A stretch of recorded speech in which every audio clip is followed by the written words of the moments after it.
ನಿಮ್ಮ ಮನೆಯಲ್ಲಿ ಕುಂತು ಬಿಸ್ನೆಸ್ ಮಾಡೋದು ಪ್ಲಾನ್ ಇದೆಯಾ? ಭಾಗ್ಯಲಕ್ಷ್ಮಿ ಎಂಟರ್ಪ್ರೈಸಸ್ಗೆ ವಿಸಿಟ್ ಮಾಡಿ ಸ್ಪಾಟ್.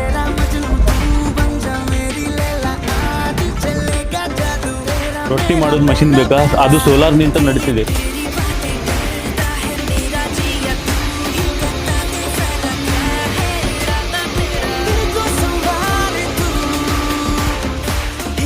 ಈ ತರ ಹಿಟ್ಟಿನ ಮಷಿನ್ ಹುಡುಕ್ತಾ ಇದ್ದೀರಾ?